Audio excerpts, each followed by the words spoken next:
नमस्कार, आप देख रहे हैं केकेडी न्यूज में आपके साथ श्रुतिका थपलियाल और वक्त चला इस वक्त कुछ खास खबरों की तरफ। ऐतिहासिक आर्थिक संकट का सामना कर रहे श्रीलंका में बड़े पैमाने पर विरोध प्रदर्शन शुरू हो गए हैं। राष्ट्रपति भवन से करीब आधे किलोमीटर की दूरी पर हजारों प्रदर्शनकारी इकट्ठा हुए और राष्ट्रपति गोटबाया राजपक्षे व प्रधानमंत्री महिंदा राजपक्षे के इस्तीफे की मांग की जा रही है। लोगों का आरोप है कि देश की बदहाली के लिए यही दोनों लोग जिम्मेदार हैं। वहीं लोगों ने प्रदर्शन स्थल पर ही सिंहली नववर्ष मनाया।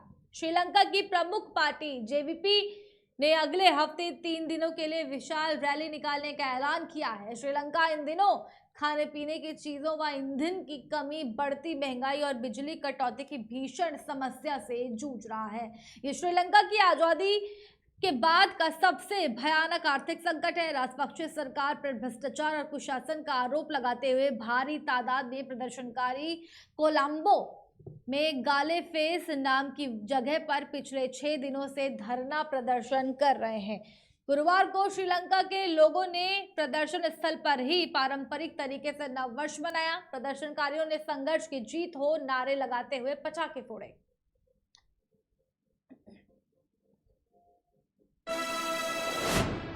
रूस और यूक्रेन की जंग अब और भी खतरनाक होती जा रही है। अब यूक्रेन भी रूस में घुसकर हमला करने की रणनीति अपना रहा है। रूस का दावा है कि यूक्रेनी सेना के 2 हेलीकॉप्टर उसकी सीमा में घुस आए और रिहायशी इमारतों पर बमबारी की। इन हमलों में कई नागरिकों के घायल होने का दावा रूस की ओर से किया जा रहा है। हालांकि यूक्रेन ने ऐसे किसी भी हमले को अंजाम देने की बात से इनकार किया है। रूस ने यूक्रेन की सीमा से सटे बेलगोरोड और ब्रयानस्क में हमले होने का दावा किया है। इससे पहले रूस ने यूक्रेन पर बेलगोरोड में रेल ब्रिज पर हमले करने का आरोप लगाया था। बेलगोरोड के मेयर ने दावा किया था कि यूक्रेन के हमले में कोई जनहानि नहीं हुई है, सिर्फ रेल ब्रिज को नुकसान पहुंचा है। जिस रेल ब्रिज को नुकसान पहुंचा है वो यूक्रेन के डोनबास प्रांत में 6.5 किलोमीटर की दूरी पर है। रूस के लिए ये रेल ब्रिज इस लिहाज से काफी अहम था क्योंकि इसी के जरिए मिलिट्री इक्विपमेंट की सप्लाई हो रही थी।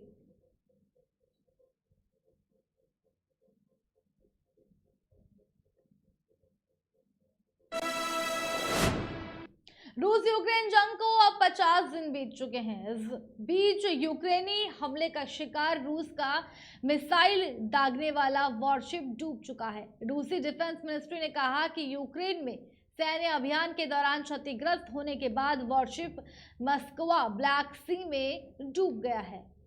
जहाज को टो करने के दौरान संतुलन बिगड़ने से ऐसा हुआ। वहीं यूक्रेन के दक्षिणी सैन्य कमान ने दावा किया कि उसने रूसी वॉरशिप मस्कवा को नेपच्यून एंटी शिप मिसाइलों से तबाह कर दिया है। हमले के बाद ये शिप डूबने लगा और क्रू को जहाज छोड़ने के लिए मजबूर होना पड़ा।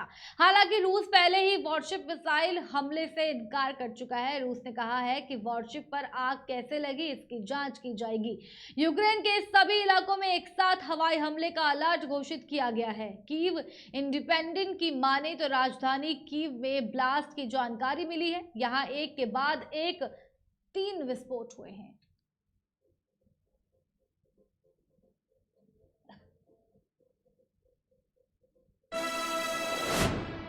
यूक्रेन पर हमले के बाद पूरी दुनिया में आलोचना का सामना कर रहे रूस के राष्ट्रपति व्लादिमीर पुतिन घर में ही घिरते दिख रहे हैं। पुतिन की मुंह बोली बेटी केंसिया सोबचाको ने अपने पिता के फैसले पर सवाल खड़े किए हैं। अपने पिता से नाराज होकर 40 साल की केंसिया सोबचाको ने देश छोड़ दिया है। अपने बेटे के साथ केंसिया ने इजराइल की नागरिकता ली है। आपको बता दें कि केंसिया को पुतिन उस वक्त से जानते हैं जब रूस में उन्हें कोई नहीं जानता था। केंसिया के पिता पुतिन के प्रोफेसर थे। पुतिन का उनके घर आना जाना था। केंसिया बचपन से ही पुतिन के करीब रही। पुतिन भी उन्हें अपनी मुंह बोली बेटी मानते थे। पुतिन के राष्ट्रपति बनने के बाद भी दोनों परिवारों के बीच अच्छे संबंध रहे, लेकिन रूस में राजनीतिक विरोधियों पर हमले युद्ध की वकालत से खफा होकर केंसिया ने पुतिन का विरोध शुरू कर दिया।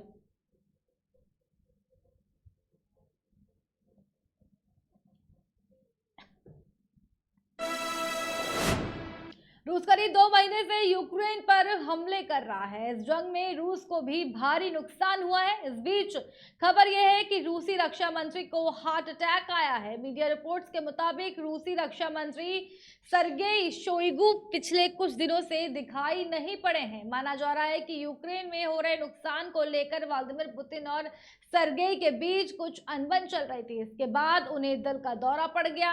रशियन टाइम्स की रिपोर्ट के मुताबिक रूस से इजराइल कारोबारी लियोनिद नेवजुलिन का दावा है कि रक्षा मंत्री और पुतिन के खास सरगेई शोइगु को दिल का दौरा प्राकृतिक कारणों से नहीं पड़ा है। ऐसे में 20 जनरलों को संदेह के आधार पर गिरफ्तार किया गया है। बताया जा रहा है कि शोइगु को यह दिल का दौरा कुछ गलत तरीकों यानी गड़बड़ी से हुआ था।